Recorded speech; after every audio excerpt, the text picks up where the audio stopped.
Hello and welcome to the 53rd episode of Inherited Will, a One Piece podcast. A weekly podcast discussing each week's manga chapter and a reread of past chapters. My name is Thomas. And I'm Jordan.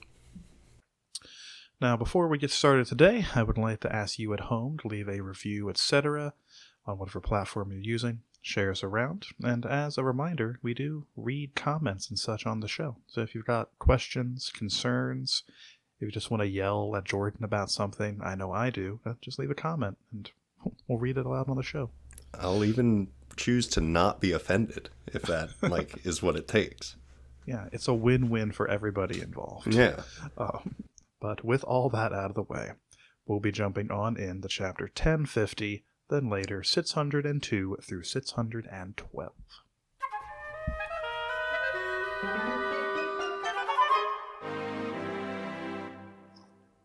So there's some chaos going on here, huh? Yeah, I grow more confused about this Germa thing by the week. Yeah, apparently they are here, and I guess they are the ones who caused the fire to release them. But last we saw, there were two figures, presumably these two, in Chocolate Town, which is like a fair distance away by boat. It took them like 12 hours, I believe, when they were sailing from Whole Cake to Chocolate Town in the climax of Whole Cake Island when the Straw Hats were there. So either we've just skipped ahead in time a little bit, or are there two duos? I guess there could be, but who? Judge and Judge's friend Schmudge. Oh, Judge and Smudge. Yeah. The most powerful duo. I really don't have any idea. I assume Judge must be around somewhere, but probably getting their escape ready, though. I guess that's true. But they can just fly. It's not a big deal. That's a good point. I don't know. I think it's more likely that they just skipped ahead in time a little bit and now they're here, but it's not the way it comes across. So guess it took a while for Oven to move a book that big. I guess so. But that takes us on in to the chapter 1050, Honor. I feel the honor, yeah. Jordan, I believe one of your points last week about why it doesn't really feel like Kaido's done just yet. One of them was that he was still in his dragon form as he was being drilled down to the ground. But lucky us, that's been resolved. Immediately. Thank you, Oda. You did it again. Indeed. He heard you and he's like, you know what? That's a good point, Jordan, from the US of A. Let me take care of that for you.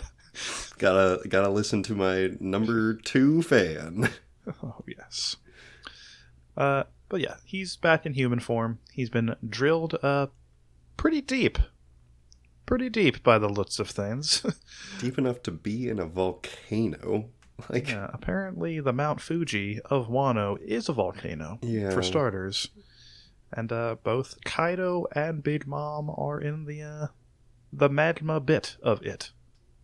Bummer. Way down there. Yeah, sucks for them. Not great. Luffy's in a better spot, though. He was falling.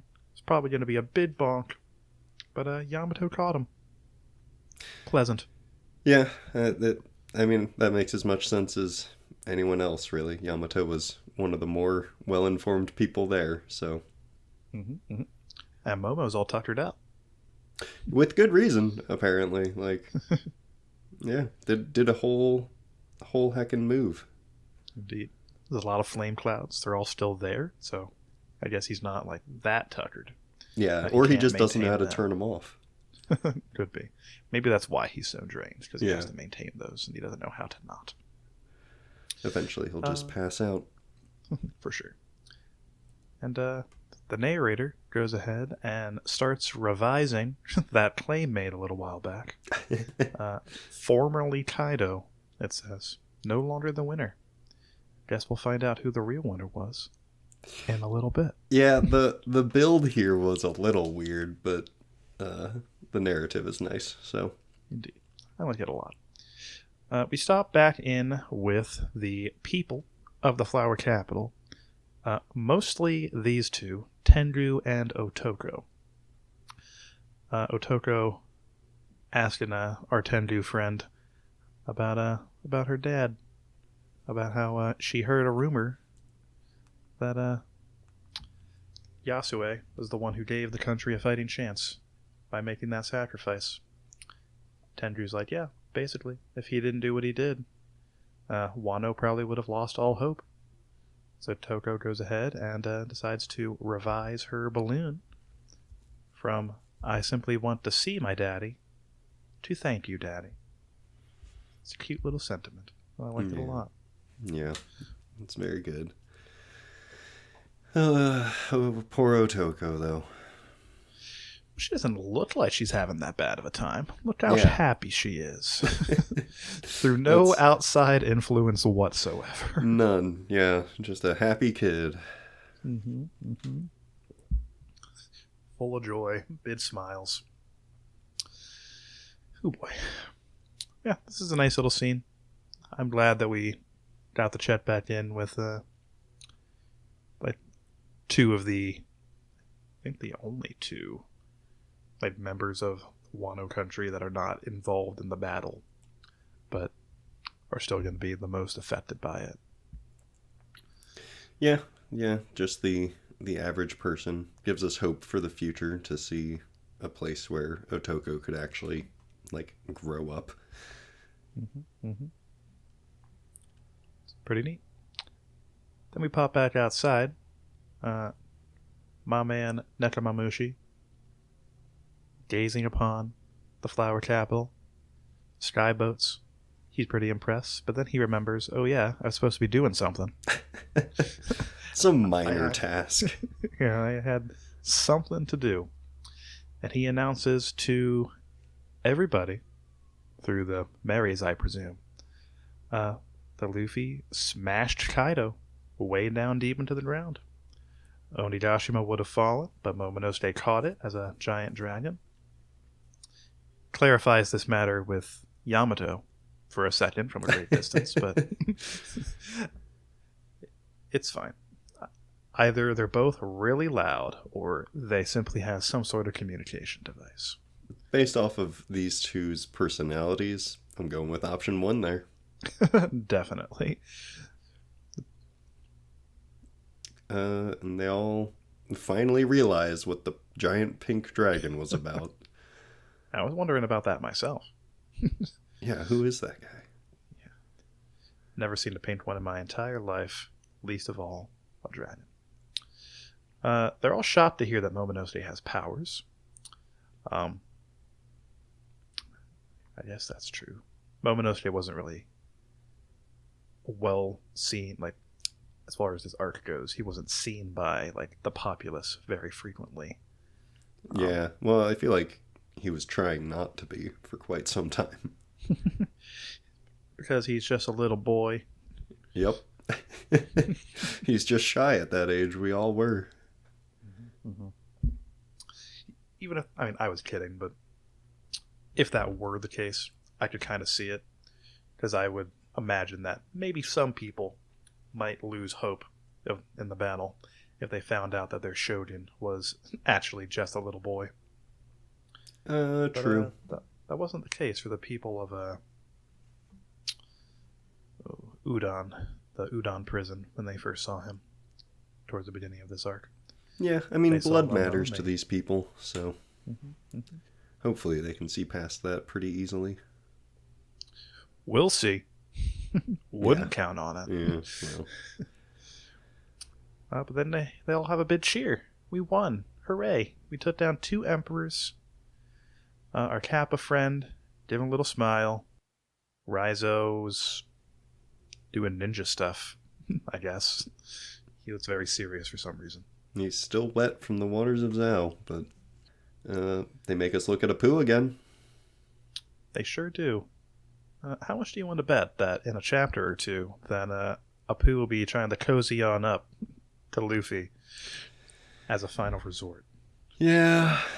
Yeah. I mean, unless. Yep. I got nothing. What else is he gonna do?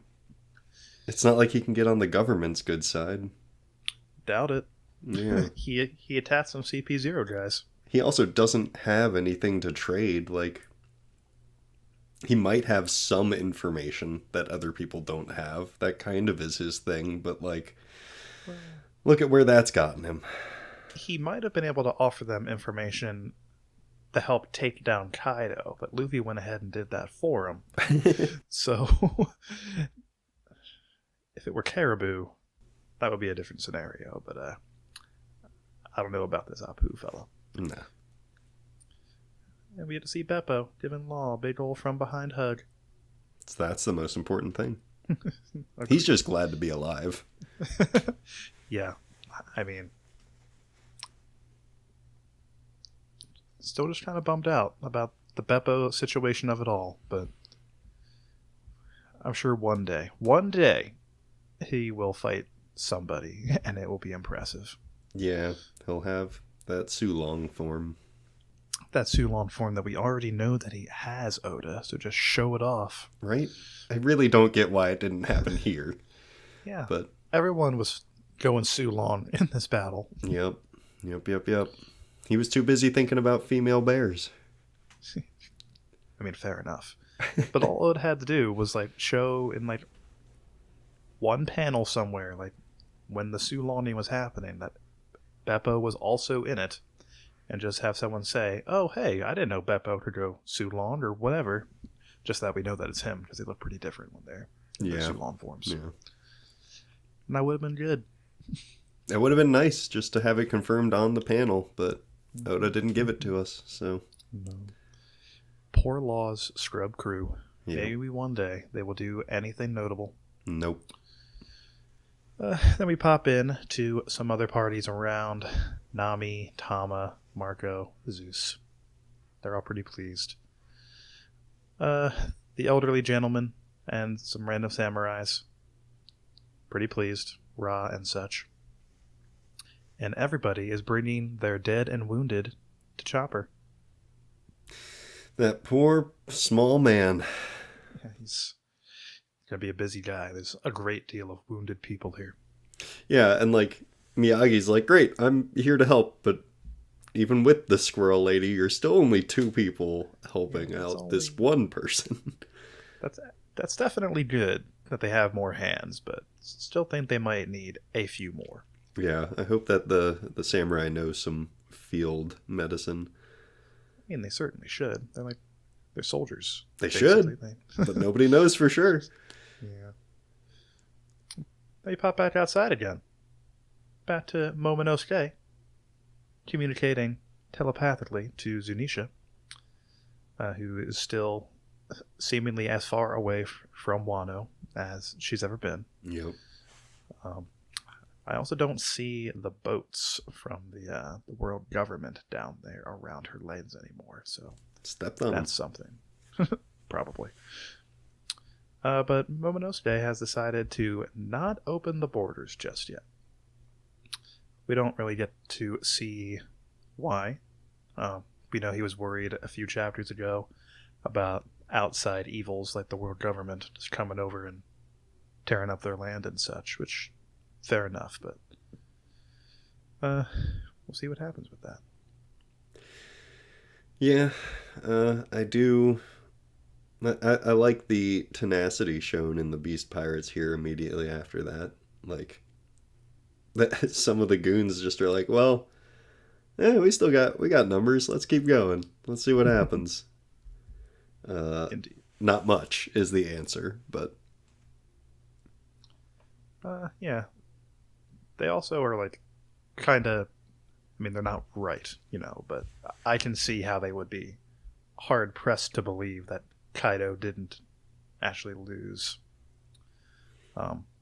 Just considering that they heard this information from one of the enemy, so that could easily just have been a trick, Yeah, for sure. Well, and Kaido's like whole thing was that he had to get Luffy's head to prove that it was done. So like that's just what they're used to. So without seeing the proof themselves, yeah, it checks out. Indeed. Too bad. Kaido's busy right now. But yeah, they're still fighting. Some boys on our squad, such as Franky, more than content to keep duking it out for a bit. Brook doesn't want to, but seems like it's a non-issue because Yamato shows up and she's like, hey, you guys would have died if not for Luffy. So, like, calm down. But if you don't want to calm down, I'll kill you myself. That's a pretty solid reasoning right there. Indeed. Yamato's growing on me more and more with each chapter. Yeah, gonna be pretty interested to see where they end up slotting in like the group dynamic, but pretty excited. Quite so. Then we pop outside, and then we pop underground immediately to see Kaido and I'm assuming that's Big Mom over there, but I don't really see how that could be the case based on the silhouette. Yeah, Big Mom also would have been cooking for a little bit now. I suppose that's true. Maybe that's why the shape has changed. Maybe. When you're in lava for long enough, you just become like a wiggly circle with one arm. Should have just made the lava into a homie. That would have fixed everything. That would have been scary. That would have been extremely scary, yes. I remember back when Whole Cake Island was still going. There was that like final page of the chapter where Big Mom and them are chasing after the Straw Hats after they've left Whole Cake. And in, the manga, all you can see is like a great big black and white wave chasing them with a face on it.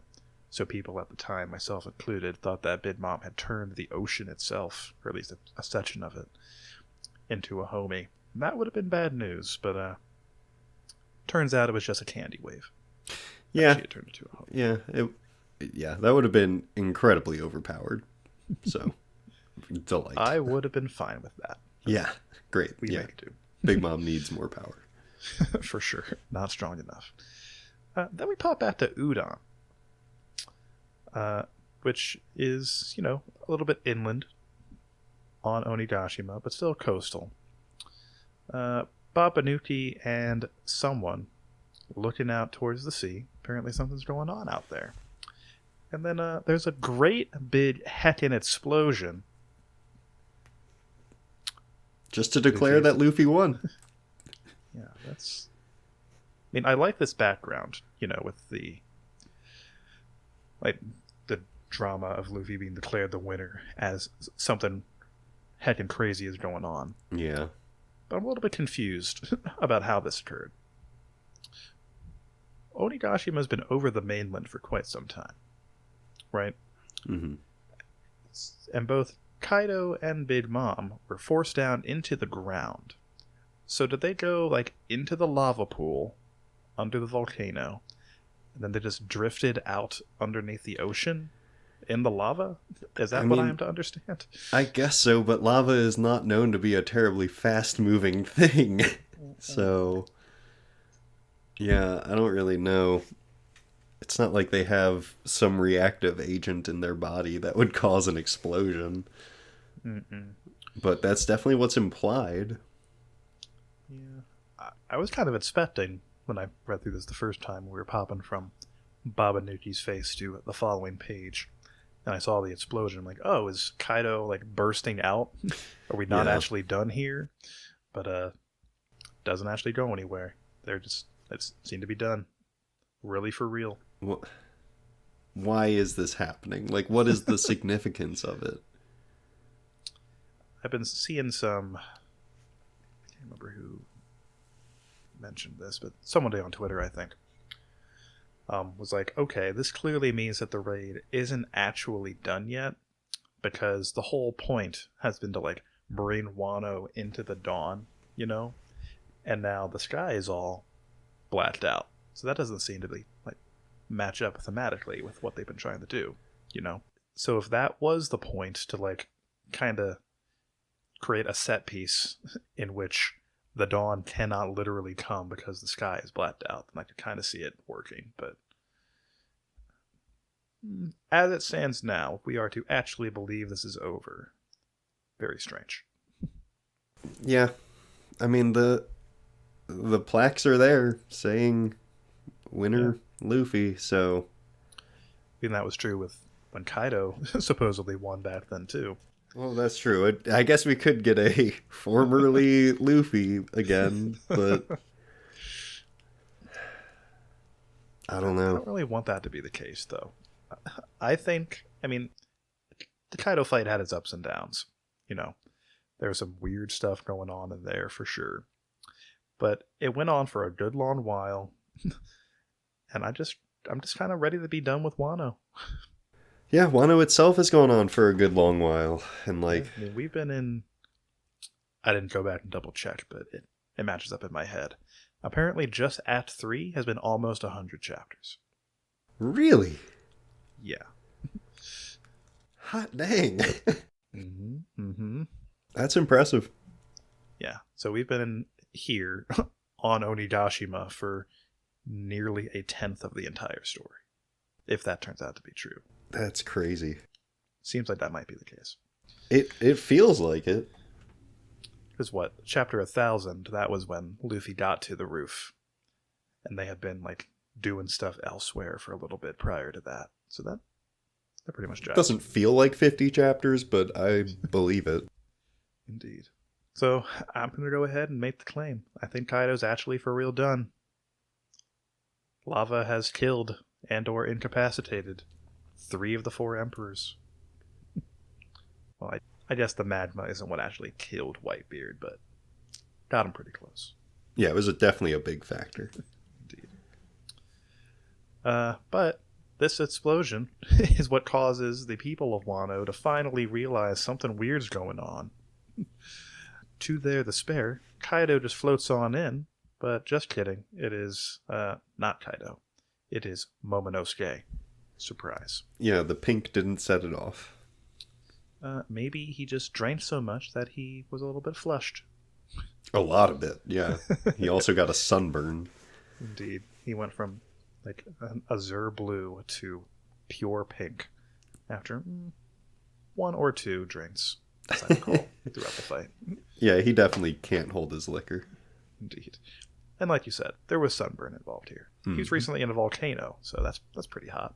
Yeah, that would mean that he's dehydrated too, which means the alcohol will hit him that much faster. So there's legs on this. This guy is Kaido, is what we're trying to say. Debunked. Surprise, it's Momonosuke. I am not Kaido, he says, nearly immediately. And guess what? People of the Wano country. We defeated Kaido. While you guys are partying down here, we solved all your problems for you. There you go. Congratulations, us. Now let us party. Yeah, pretty much. Momonosuke also seems to have brought probably the entirety of the 9 red scabbards. How many silhouettes, sir? I can count 7. 7 rounds up. Good enough for me. Yeah. Well, doesn't Usopp have the other 2?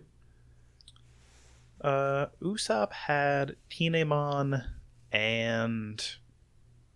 Did he have Izo? Not Izo. Izo's sister.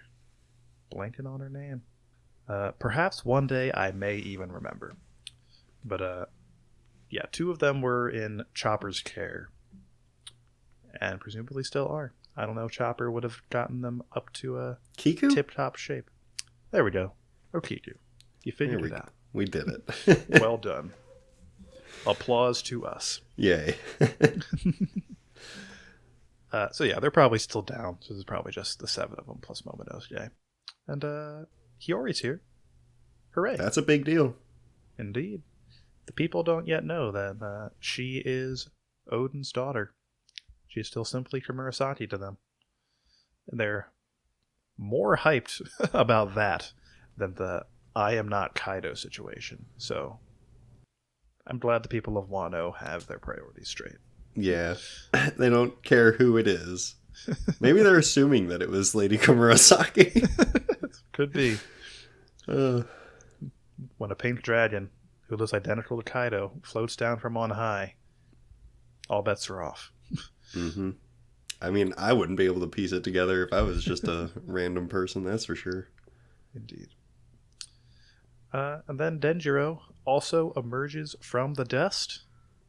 They're worried about what happened to his pompadour, and I can't blame them. But Denjiro here's got an announcement to make. The new Shogun of Wano. Don't get to see him, but he's there. Indeed. So, sure does appear as though in the next chapter, or I don't know, maybe they'll cut back to Luffy or something next chapter. But in the coming chapters, Momonosuke or maybe Hiyori, I could see that being a bit of a twist. Going to be officially pronounced the Shogun at long last. Yeah, I mean, that's been what we've been building towards, so it's pretty nice to see it happening. I wonder if it's going to be like before or after the impending party, but it doesn't really matter. I mean, there's a party already going on. Oh, is that Panda Man in the bottom right corner of the first panel on page 16? That sure is. Hanging Nice. out. Running away. Getting the heck out of there. Fair enough. Panda Man distracted me. Oh yeah.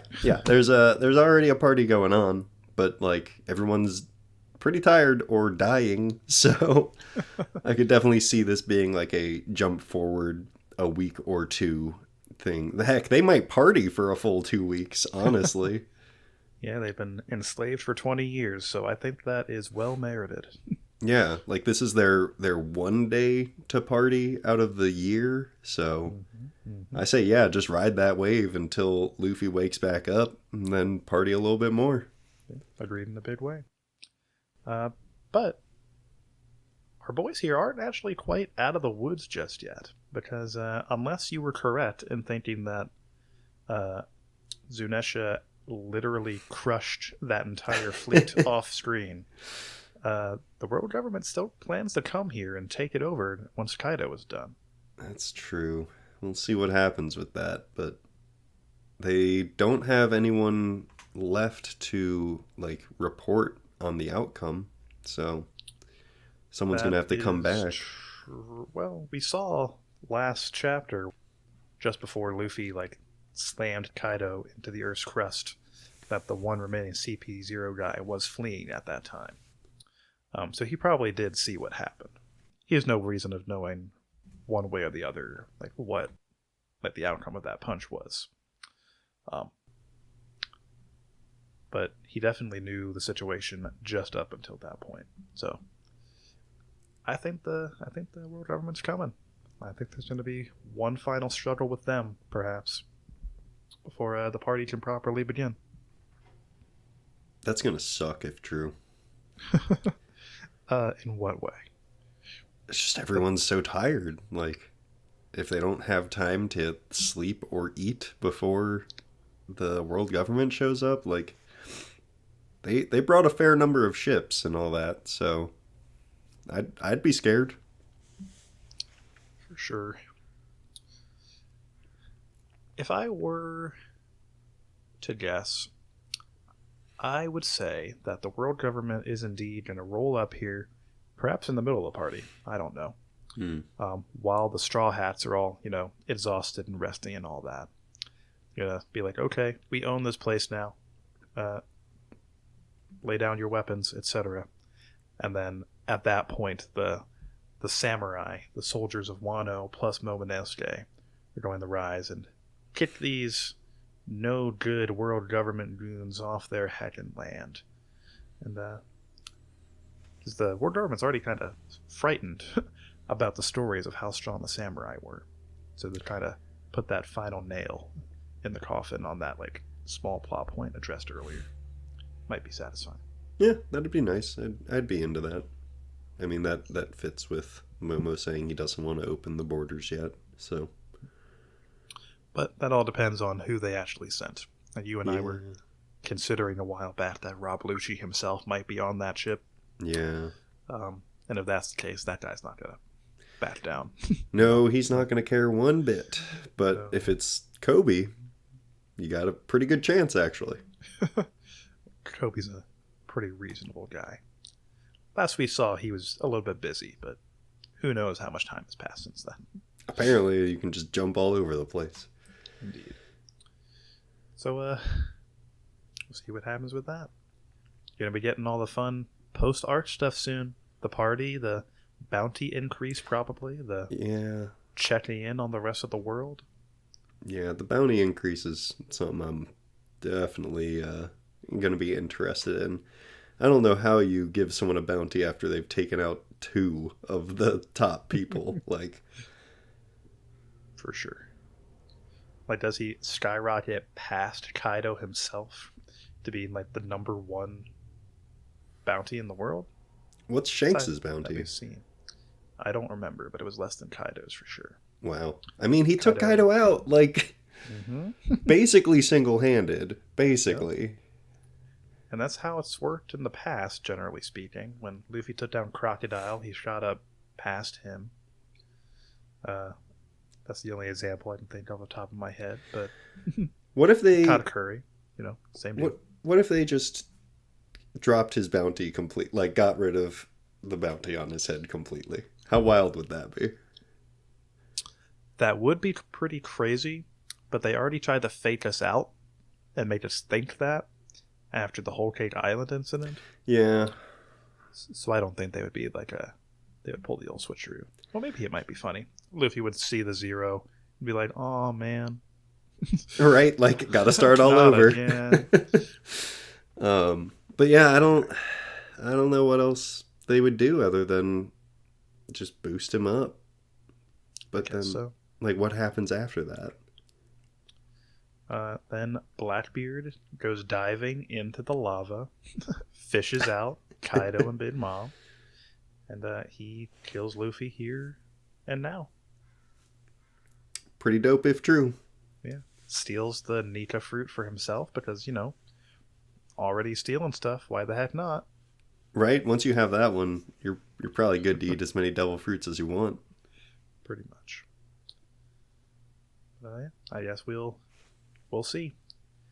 This post-arc stuff is usually the hypest part of a given arc, so Yeah, looking we're gonna forward get to it in a big way. some info dumping, hopefully. Especially with all the other crud that's going on around the world. Yeah. It's a whole to-do. Oh boy, is it. But That's for sure. We got, what, 1 week break this time? No. A 0-week break this time. Next chapter releases June 5th, this upcoming Sunday.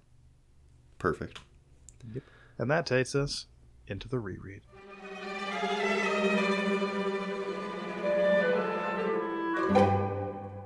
So welcome to the reread. This is where we're going to do 602 to 612. Indeed. This is where we do the rereading. Yeah, well, we already did the rereading. Now we talk about the rereading we read. I thought this week, instead of doing the reread in advance and talking about it, we would just silently read the 10 chapters on the show. Every now and then just be like, oh! Yeah, that'd be a pretty good goof. But the fun little thing for this is from Rayleigh saying make it to the top to the crew making it to the very bottom. Yeah. That happens like 3 chapters into this chunk, but they stay there the entire time, so it jives. They make it to like the kind of bottom within the first couple chapters. It's the false bottom. For sure. And then they make it, well, anyway.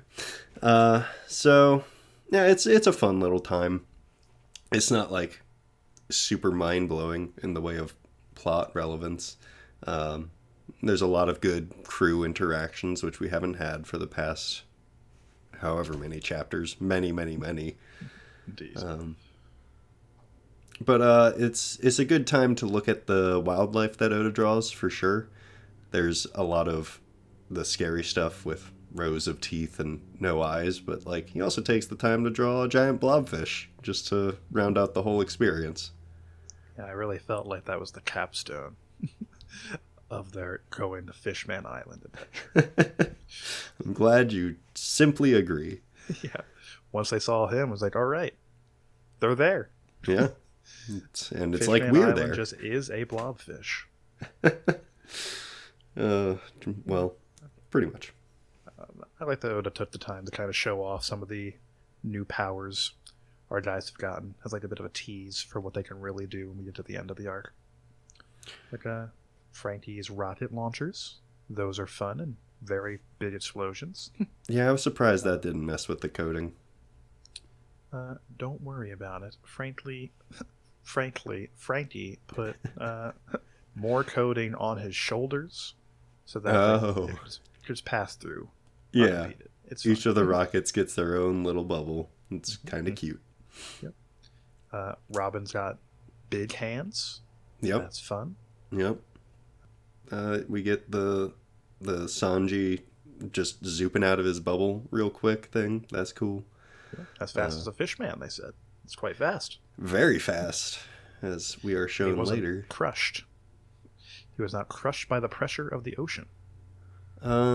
Yeah, this particular one, they were only at the 20,000 feet, I think. Because that was when they fought the Kraken, right?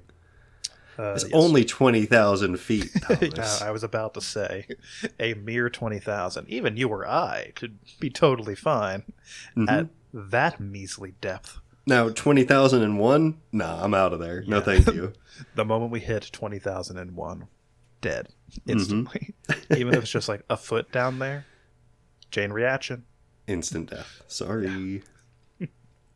But yeah, how he survived that, I don't really know. Because they made a big deal about Zoro going out into it. So, who can say? I think it just confirms that Sanji is tankier than Zoro. It's the only conclusion I can draw. I mean, yeah, these days it certainly is at least worth arguing. Indeed, for sure. So, Caribou shows up and is immediately neutralized. He's kind of like... I mean, he's been built up to this point to be, like, pretty nasty, which he is, but, like, not in a power level kind of way. And then he's just a nuisance. Like... And then an ally for a little while. For a little bit, yeah. I mean, as I was reading through this again, I really saw the parallel between Fishman Island and, like, the beginning of the story overall.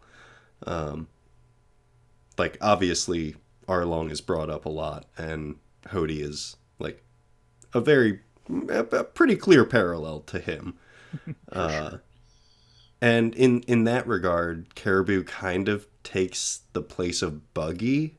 Like, it's just like, here's someone that could be kind of scary. Oh, nope, never mind. And it's especially fascinating because this guy's like a Lodia type, which would have been just like real bad news for them not all that long ago, but they're just that much stronger now. Yeah, how they got him in a barrel and to stay in the barrel, I don't quite understand. Ropes and wood and nails, Jordan. That's all it takes. Yeah, Franky's very good at what he does. Yeah. Airtight. So for some other parallels that we get, like I mean, this one again is very obvious, but the Kraken and Momu, considering they're both here, like pretty in your face on that one. But I like it. Direct I like it a lot. Upgrade. It's a heck of an upgrade. Yeah, no doubt. Yeah. And that Momu's just gone for the rest. Brought him back just to be spooked. Yeah, just to remind you of, like, remember this used to be kind of a threat, not really? Well, now this is the kind of a threat, not really. Indeed. Even in Momu's own flashbacks, getting bopped around by beginning of series Sanji and Luffy. Well, he didn't do anything else. Like, there's no flashback you could have of Momu where he looks cool. Yeah. Poor guy. Yeah. You tried your I best. almost feel bad. So they, they use the giant kraken to make their way to Fishman Island, avoiding many just underwater obstacles. Like you said, they get to show off their powers a little bit, which is always neat. But I don't know, like even after they make it to the island, like the main threat that they face is drowning. The new Fishman pirates on the sea beasts or whatever these ones are. Like they look threatening for sure, but even Luffy's like, nah, don't care. Not going to listen to a word you're saying, Hammond. Yeah, nobody And cares sea about him. lion. And then it turns out that the like ringed octopus dude is actually stronger than that Hammond guy who was taking the lead. I guess Octopus Man is just a new recruit. Doesn't quite have the pull within the organization yet. Probably does now that Hammond got fucking clapped. Yeah, instant promotion. I don't know who else would do it. So As soon as your boss is like murdered, you get his job. Those are the rules. yeah. So there's some downtime where they're chilling with the mermaids, which is nice to see. Some goofs in there and whatnot, and it sets up what happens with Caribou. But until they make it to the palace, there isn't really that much big happening. They do set up the looming threat of Big Mom, which is interesting considering that continues for like 400 chapters. Indeed. I really liked Luffy's line there. Big Mom, huh? I wonder if I'll meet her one day. Don't worry, Luffy. It'll never happen. Yeah, not for quite some time. I think it's pretty messed up that Big Mom now, and even Whitebeard in the past, even have to lay claim to Fishman Island to protect it. It's a member state of the world government, and yet they care so little about it that they let it just be run by pirates effectively. Even though sending troops there would be an enormous tactical advantage, since you have to go through there to get to the new world if you're like a pirate, you know? Yeah, if I were the Fishman, like, I'd want to be left alone probably, but not with all the ransacking, like... Yeah, exactly. Just like having like a vice admiral or a few or one of the admirals, I don't know, just have them be based in a base on Fishman Island, and that cuts your pirate problem in the new world down probably close to 0%. I would imagine. Yeah, wouldn't be much of a story then, but you're right, like that would be the best tactical move. I don't know, maybe they'd just get depressed being down there for so long. Indeed. They get sunlight, so I don't know what they could be sad about. But... Yeah, it's a very pretty place by all accounts. Yeah. Chances are most Neptune? Yes, I have. Quite a looker. Yeah, I don't know. We'll have to write to the world government and tell them they fucked up.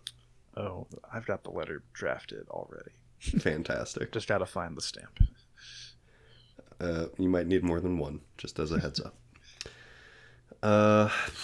Hody doesn't need more than one mouth to destroy a ship. For sure. He probably also didn't need more than one pill to do it either, and yet he took a bit of a mouthful. Yeah, this is such a like showboaty thing, and I'm trying to remember back to when I like first read this, if I was like, oh man, this is gonna be tough. But like he's a fishman underwater, and he takes out like a coated ship that's very limited in what it can do. Like, am I impressed? Not really. But he did it handcuffed though. That's very impressive. Ooh, I'm terrified of handcuffs. Mm-hmm. I don't know. Yeah. The feat, not terribly impressive. If you like what we see him do as a result, not very impressive. But I think back in the day, I was more scared of him because of the number of pills that he took. You know, Fishman, pretty strong. Hody, probably stronger than your average smuck fishman, you know. Hmm. And then like each one of those pills like doubles his strength or whatever they say. That's that's pretty spooky. But then he goes on to do something that like any fishman could do probably. Right? Like Zoro just chopped a boat in half in one slice. Like Hmm. a bigger boat than that, I'm pretty sure. So, Hmm. eh, eh. Like even when we first see the fishman back on Arlon Park, they mess up a big old battleship with ease. Yeah, that's It's, true. it's not a big deal. No. But Hody's scary though. I promise. Yeah, like he just likes to show off. Mhm. That's fine. Um, and that's all I got to say about him right now. Uh, the crew, they do make it to Neptune's palace through a few weird odds and ends, uh, but they make it, and that's Mhm. great. Mhm. And on the outside of the palace, there's like a giant dragon statue that greatly resembles Kaido without the horns and mane of hair, which might be nothing, but like it is a fish fruit. So maybe it has something like it. It looks very similar to Momo. Like it's kind of weird. I think like the meta answer is just that Ryudu Palace is like a thing in Japanese mythology. It's like the Dragon Palace. Effectively, it's underwater. Hmm. Um, but like in canon, maybe like there is a connection between like, I've been theorizing for a long time that like individual Zoan devil fruits like are based off like an actual dragon or something that appeared in the ancient past or what have you. Yep. So maybe there's a connection between that ancient dragon and Fishman Island.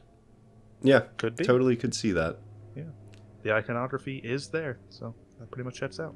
Right. Like if Oda wants to run with that, great. If not, this is still pretty great. Hmm. Friggin' gigantic, this palace. Yes, but so is Neptune, so it has to be. Yeah, with all that power, the man still gets scolded like a child, though. So Yeah. But he also rides around on a whale that gets like an introductory boss just as big as his. it's a very important whale. We King all know it. Neptune and Howe the whale. Thanks, Uh, Oda. yeah, I mean, Hoei's a real character, so Hmm. I'm into it. Yep. Uh, and then, I mean, Shirahoshi's also there. Like, we don't really get much with our ending point here, but she big. She sure is. That's all I got. That's all they give us. Like, Luffy's hungry, she's big, and let's move on. Pretty much. I'm sure she won't go on to be relevant in any way going forward. I sure No. would be shocked if it turned out she was like literally one of the ancient weapons or something. But Well, that'd be bonkers. yeah, weapons can't be alive. Yeah, that's for sure. Just look at Franky. Um, yeah, so it's a good start to this little arc. It's fun. I love seeing the crew back together. Always do. Uh, Mhm. and there's just some good times to go around and lots of pretty things to look at in this whole chunk. I think we would be remiss to not at least slightly address the prophecy of it all introduced in Oh this yeah, chunk. yeah. Good old shark lady. Indeed. Apparently, she's at a 100% accuracy rate when it comes to predictions. And we find out later that even Roger believed her when it comes to this sort of thing back in the day, as it relates to the Joy Boy nonsense we're currently all wrapped up in. So, in the here and now, Charlie predicts that Luffy will destroy Fishman Island. So unless this is the one time she's wrong, and has been in the last like 50 years of her career or what have you, this is going to happen in the story one day. Thoughts or concerns when it comes to Luffy destroying Fishman Island? Well, I mean, I wonder how vague her like visions are, because I could see it being more like destroying the need for Fishman Island, like creating a world where there's no more blatant fucking racism. um like I could see that, but if she saw him literally like whatever breaking the tree that gives them sunlight or something, like that's hard to deny. But Yeah. if she just sees like, if it's more like tea reading or whatever, where you're just interpreting symbols and all that, like, yeah, I could see Oda pulling a fast one and doing something along those lines that I said. Because I don't see how else Luffy, the Luffy that I know, would destroy Fishman Island. Like, I don't know. What are your thoughts? Not very in character for our rubbery lad. Huh? No. Uh, so my opinion kind of sits with what I've seen to be the most popular theory on this matter.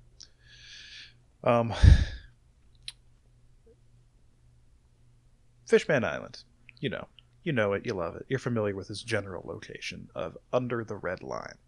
Mm. Directly above Fishman Island, like if you just go straight up vertically, you'll find the holy city of Mary Joie. So people have thought for some time, and I subscribe to this as well, that perhaps one day, while destroying the city in the final conflict against the world government, either, I don't know, with an ancient weapon maybe, or just a punch the size of a continent that he can do now.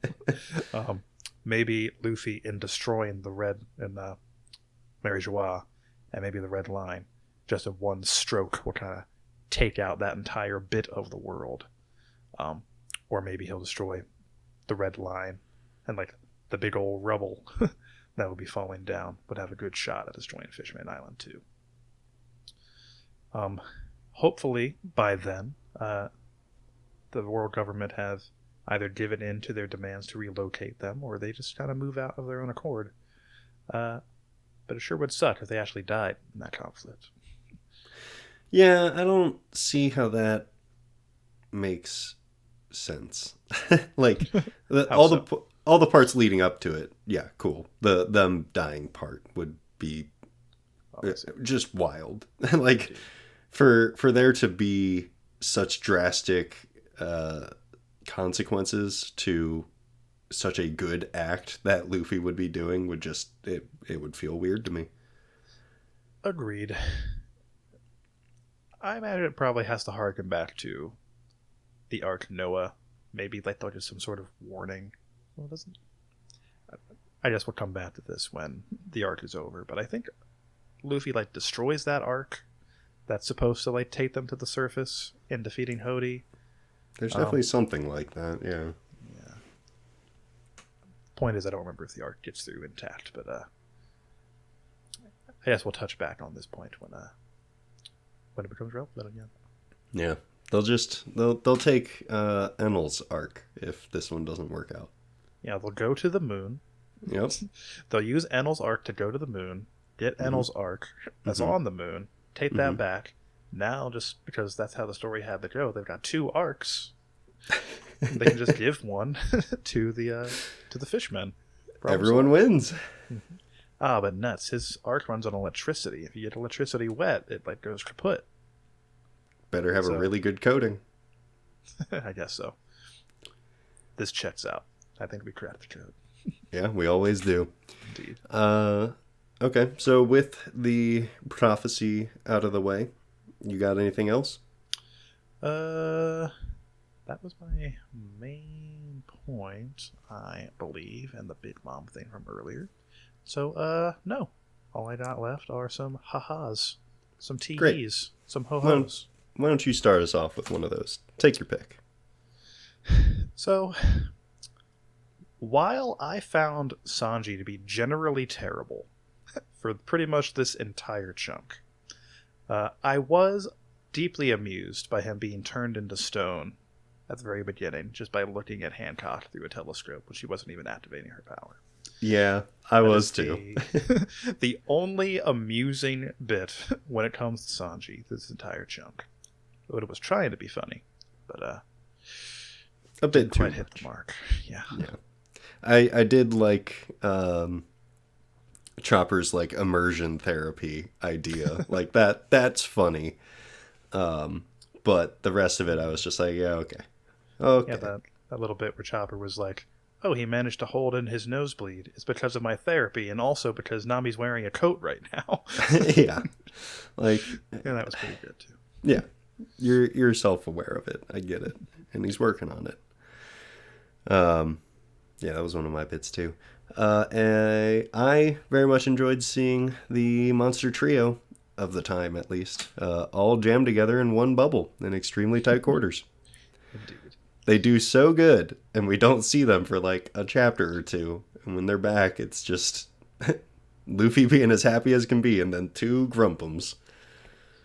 I'm rather shocked that Zoro's bubble was somehow the one to live. I was shocked too. Like Luffy's, for sure, his was going to pop from the hop. Yep. No doubt about that. But for Sanji's to go and Zoro's to maintain its integrity, that's pretty wild. Well, Zoro knew he would get lost if he left the bubble, so he just kind of took it easy. I'm not quite sure Zoro's that self-aware, but that would have been wise if that was the mental process there. Yeah. Oh, Zoro. Towards the beginning of this, their trip down to Fishman Island, Nami's kind of explaining the science of it all, the sea currents of the Grand Line, and she mentions a concept called salinity, to which Luffy responds, oh yeah, of course, I know all about salinity. I used to play with it all the time as a kid. And then Zoro immediately after, oh yeah, I've always wanted one of those salinity swords. Like, I don't know if there's some deeper meaning to this, like some pun in Japanese or whatever, but regardless, it's very good. Indeed. Just two goofy boys being goofs. And then along those same lines, like, while Nami is explaining, they go off and they're just like, yeah, this is too much for me. But Usopp and Chopper, they're like, oh no, we're interested. And then she says like one more fact, and they're just like, nope, I'm out. There's just some weird sea currents. Oh man, those silly guys. Yeah, just having a tea, good time. Shortly after Caribou makes his sneaky escape while on the boat still, he's peeking out in his barrel, monologuing about how he's gonna kill them all for like half a page, it feels like. All the while, Franky is just getting slowly closer and closer, panel by panel. I have to imagine, well, I don't remember if it was a thought bubble or a text bubble, but I like to imagine that Caribou was just saying this stuff at like a normal volume at least. The dude is not bright. Oh, poor guy. He's got all that space in his body for stuff, but no more brains. No. All full. And he's not even as cool as his brother that wears a lizard as a hairpiece. Like, I mean, all he has to do is kill his brother and take his lizard. Well, I think his brother's dead now, but his lizard probably is too. Oh, dang. Yeah. Nuts. Well, I got nothing else, so. My only other one was Brooke being the most spooked of all out of anybody after seeing the ghost ship. Yeah, that was pretty good. Good old Vanderdecken. What a guy. What a guy Brooke is. Yeah, that's my last one. So I guess we'll go ahead and wrap up there. Next week, we'll be covering chapters 613 through 627. A meaty one. Like I said before, there's no break next week. Next chapter releases on June 5th.